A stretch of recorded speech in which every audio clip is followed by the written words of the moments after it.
She was fired for bringing her sick son to work.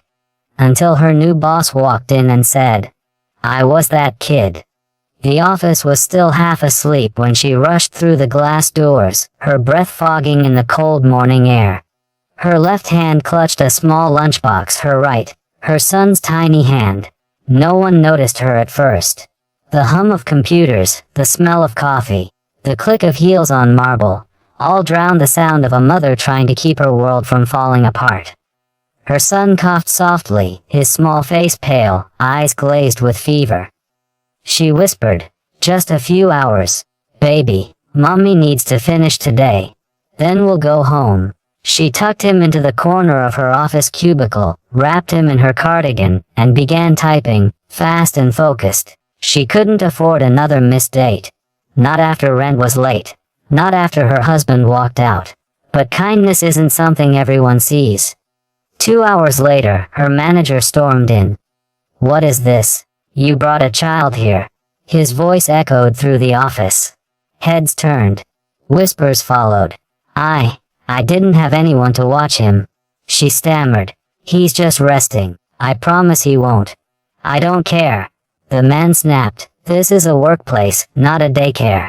Pack your things." She froze. Her hands trembled. Her son's eyes opened just enough to see the tears on her cheeks. In that moment, something inside her broke. Not just her pride, but the fragile hope that hard work was enough. She walked out carrying her sleeping boy, past the cold stares and pitying glances. Outside, snow began to fall. 2 weeks passed. Her savings were gone, the bills were piling up, and she spent her nights sending resumes that never got replies. Then, one morning, her phone rang. "Hello, am I speaking to?" The voice paused, confirming her name. "Yes," she said cautiously. "This is Rivertech Enterprises. We received your application. The CEO wants to meet you personally." Personally, that never happened. Still, she showed up, wearing her one clean blazer and nervous hope. The receptionist greeted her with a warm smile. "He's been expecting you." Inside the corner office, a young man stood by the window, tall, confident, maybe in his 30s. His face lit up as she entered. "Please sit," he said kindly. "You probably don't remember me." She blinked. I'm sorry." He smiled faintly. "Years ago, you worked at a diner near Maple Street, right?" She nodded slowly, her mind trying to reach through time. "You used to serve me pancakes every morning before school," he continued. "I was that quiet kid who sat alone by the window. You'd always give me extra syrup, even when I couldn't pay."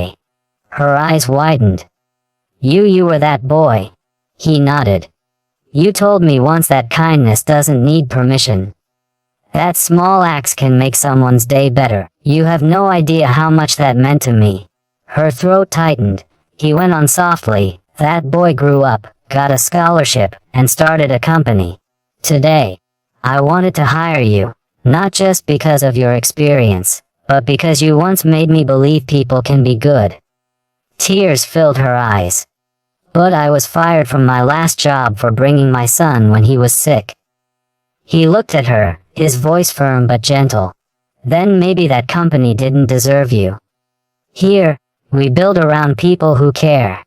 He walked to the door and gestured to the hallway. "Come with me," he said. They stepped into a spacious, sunlit room filled with soft chairs, toys, and books. Children's laughter echoed faintly.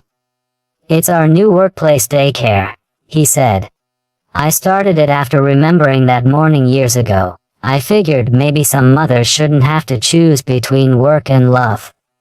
She covered her mouth, tears streaming down her cheeks. Her son, sitting nearby, looked up from his coloring book and smiled, the same warm, tired smile she once gave that boy in the diner. The CEO smiled back at the child. "You know," he said quietly, "I was that kid once."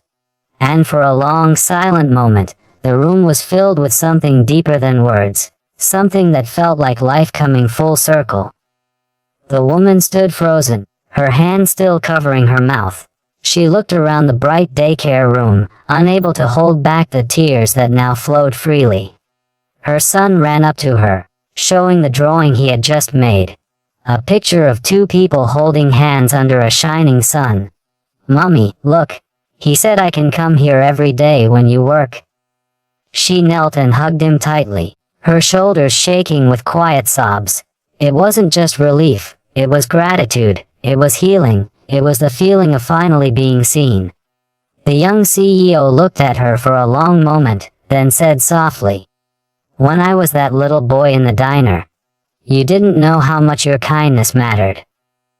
You probably thought it was just breakfast, but that small act made me believe in something, that compassion can change a life." He paused, his eyes misty but calm. "Today, it's my turn to return that kindness. Maybe someone else will see this, and carry it forward too." She nodded, unable to speak. In that instant, the years of struggle, the long nights, the judgment, the hopelessness, all felt worth it.